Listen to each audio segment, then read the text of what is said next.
2023માં આપણા કિરણ રિજિજુજી હતા ત્યારે પણ રજૂઆત કરી છે. હમણાં છેલ્લા 5 દિવસ પહેલા પણ હું મળ્યો હતો. એની વાત એવી કહેવાની હતી કે બિનજરૂરી તમે આ વાતાવરણ પેલું ન કરતા, પણ એ તો ઓલરેડી બધા લોકોએ આપી દીધું. હમણાં પણ એક બીજી તારીખે મેં ઉપરથી મને જે જવાબ મળ્યો હતો કે ભાઈ તમે પહેલા ગુજરાત સરકારનો સંપર્ક કરો અને ગવર્નર સાહેબનો સંપર્ક કરો. એમને પણ હમણાં લેટર લખ્યો છે કે આપણે બેન્ચ મળવી જોઈએ છે. મેં તો એવું કીધું કે જો બેન્ચ પૂર્ણ ના આપી શકતા હોય તો સર્કિટ બેન્ચ આપો અને વિડીયો કોન્ફરન્સથી પણ થાય. રાજકોટ નગરના અને સૌરાષ્ટ્ર વિસ્તારના વકીલ મિત્રો સિવાય પણ ઘણા બધા અગ્રણીઓ અને ઘણા બધા એસોસિએશનો દ્વારા પણ આ પ્રકારની એક લાગણી વ્યક્ત થયેલી છે. અમે એ લાગણીને રાજ્યમાં અને ભારત સરકારમાં યોગ્ય સ્તરે પહોંચાડવા માટેનો નમ્ર પ્રયાસ જરૂર કરીશું.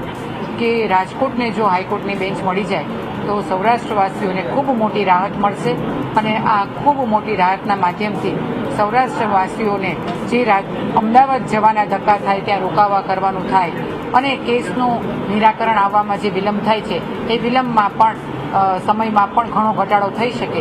એ સંદર્ભે રાજકોટને હાઈકોર્ટ બેન્ચ આપવા માટે થઈને આજે અહીંયા અમે એસોસિએશનના તમામ હોદ્દેદારો દ્વારા સાંસદ સભ્યશ્રી, ધારાસભ્યશ્રી અને સંગઠનના પ્રમુખ અને સર્વે હોદ્દેદારોના માધ્યમથી આજે અહીંયા ચર્ચા માટે ભેગા થયા છીએ. સને 1983થી અમે શરૂઆત કરેલી છે.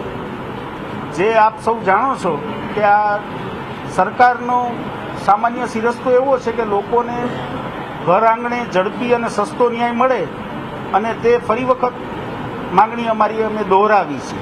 આજરોજ ભાજપ લીગલ સેલના તમામ વકીલ મિત્રો અત્રે ભાજપ કાર્યાલયે અમારા માનનીય પ્રમુખશ્રી, માનનીય સંસદ સભ્યશ્રીઓ અને માનનીય ધારાસભ્યશ્રીઓ સમક્ષ અમે આજ અમારી માંગણી બુલંદ બનાવી અને સરકારમાં યોગ્ય સ્તરે રજૂઆત કરી અને આખા સૌરાષ્ટ્રને આ બાબત જો શક્ય બની જાય તો અનિલભાઈએ કહ્યું એમ આ બાજુ રાજુલાથી લઈ આ બાજુ ઓખા, પોરબંદર ત્યાં સુધીના બધા જ લોકોને ઘણી સરળતા થઈ જાય એવો આ પ્રશ્ન છે.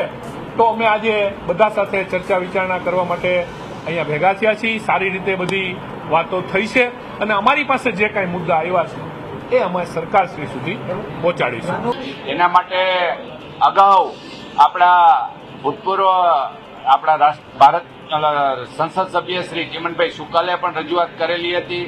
આપણા સિનિયર એડવોકેટ શ્રી અનિલભાઈ દેસાઈએ પણ આની શરૂઆત કરી હતી.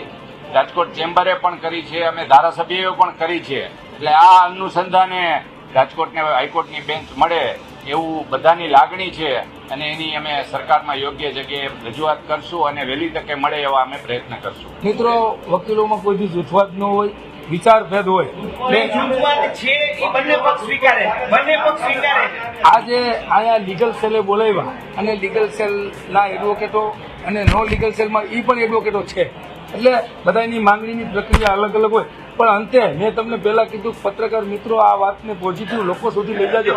આ કોઈ એક વ્યક્તિની માંગણી નથી, આ લોકોની માંગણી